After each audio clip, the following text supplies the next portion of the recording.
Hi class. In this short video I just want to talk about the required course readings for this term. There are some options. I've made sort of a kind of a compilation of different texts that I think fit within the sort of themes or ideas of the course. So you do have a little bit of flexibility in terms of how much you read. Some of them you'll have to be, they're required readings and you'll have to answer questions in terms of the discussion forums. But you do have some options within each unit of which text that you focus on. So unit number 1 is all about World War I, and this one there'll be a couple of selected poems that we talk about. There's Jessie Pope's Who's for the Game and Wilfred Owen's Dulce Decorum Est. And those are two selections of poems that will be posted on the course homepage. And then the first text that we're reading in terms of like a novel is Timothy Finley's The Wars. And you might have a different edition. There's a lot of different editions of this text. Your cover might be different and everything, but they all work fine for our discussion. So if you can get a used one, that's great. And this one's going to be about a Canadian soldier named Robert Ross. It's a fictional story based off of real life events. So Robert Ross never really existed, but he's based off of the many young Canadian men's lives who were physically and psychologically damaged based on their experience of World War I. And this book does contain sexual and physical violence, so it does have a trigger warning on it. So I just want you to be aware when you're reading this one. It's a bit of a tearjerker. And then when we move on to our second unit, it's all about World War II. And I have two different texts assigned for that unit. The first one is Chang Ray Lee's A Gesture Life. And this one takes sort of a different perspective. It's of a Korean soldier or medic who is serving as part of the Japanese Imperial Army. So when you think of World War II, you might think immediately of Nazi Germany, but also involved was the Japanese Imperial Army, who were trying to expand their territory in parts of Asia. In this book, we have a focus on the female individuals who were kidnapped and taken as basically sex slaves by the Japanese army to service the soldiers. And we get a documentation of that experience. What was it like being a soldier at that time? What was it like being part of this group of women who were kidnapped and forced into slavery, sexual slavery, for the Japanese army?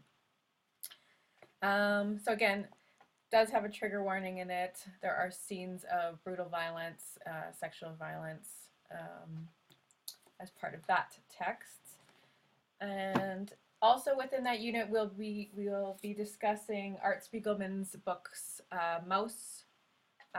There's two texts in total, so book 1 and book 2, and they document Art Spiegelman's parents who were Holocaust survivors and their experience of meeting, falling in love, and then surviving throughout the arduous experience of World War II as Holocaust survivors. So they survived, but we get the sort of narrative of how Art's family was impacted by the events of World War II. And it is a comic. It's, you'll notice it's illustrated like a comic book, but it is a true story. You'll also notice that the depictions are of animals. So Art Spiegelman is using an animal allegory to depict the conflicts of the ethnic, cultural conflicts that existed at that time. So Jewish people are drawn as mice, and Germans are drawn as cats. And there are other ethnic slash animal groups also drawn in the book. So it's a very unique text, and it's one of my favorite ones. So I think students usually have a strong reaction to that text. And again, trigger warnings on that one. There are, illustrations. They are, a little bit removed from reality just because it is animals and not humans being drawn, but there's still a lot of violence depicted in that text. Our third unit is all about the Vietnam War, and for this unit my required texts are a viewing, so it's going to be a film this time, and the film itself is streamable through the U of R library, and I'll put a link up to the streaming video. And it's Stanley Kubrick's Full Metal Jacket. And this is, again, an interesting take on the Vietnam War. It kind of is two parts. The first part is focused on the training of the U.S. Marine soldiers, and it does have a lot of, graphic violence, language, and can be a difficult viewing for some people. And then the second part of the film follows some of those recruits when they are actually in Vietnam as U.S. soldiers or Marine soldiers in Vietnam and their experiences there. I think the first half of the film is very powerful. The second half is, maybe a little less climactic or impactful. But again, it's a very memorable text, and I think it reflects a lot of the conflicts that were taking place at this time in history. The other text that we're reading for our discussion of the Vietnam War, there's one story called The Things They Carried. It's actually in a book of the same name by Tim O'Brien. We're only reading the one chapter called The Things They Carried, so it's the title story from this text. And I'll just post the story on the course homepage, so you don't have to buy a book for this one. And it's all about a troop of young men led by Lieutenant Jimmy Cross, who's only 24 years old, and we kind of get a sense of his conflicts and the responsibility that he holds as the lieutenant of a group of men who are in this sort of very, alien place where they are met with a lot of different challenges, and he has the responsibility of his men in his hands, and he feels that conflict and division within himself. So that's just a short story that we'll be reading. And then finally, our final unit is on the Iraq War.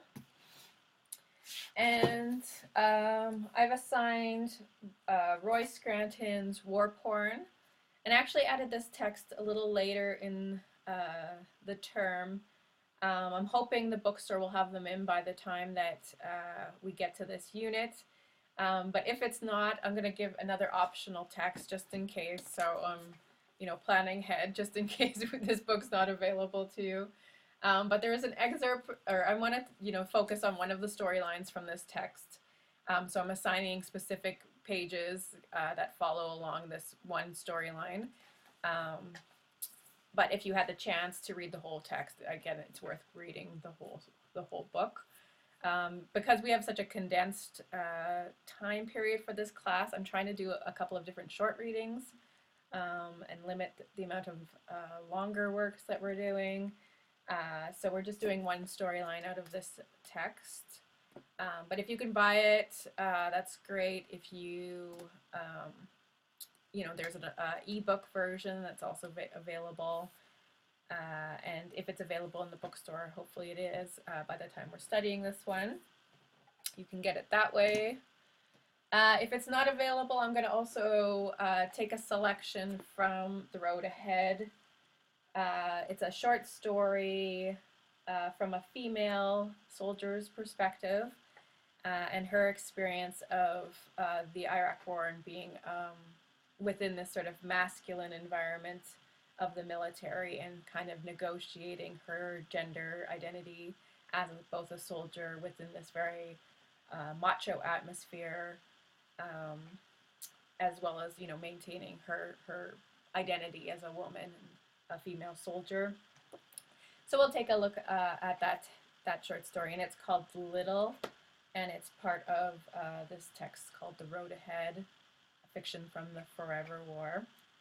And I'll put that short story up on the course homepage as an option for you to read in that last unit. So again, if you don't have a chance to read everything, that's fine. The final exam is going to give you, some options to pick and choose what you use in your essay answers. So if you don't get a chance to read Roy Scranton's War Porn, that's fine. Or if you feel like you didn't get a chance to watch the film Full Metal Jacket, that's fine too. Again, you'll have some options in terms of what you talk about or what you choose to write about for your assignments and for the final exam.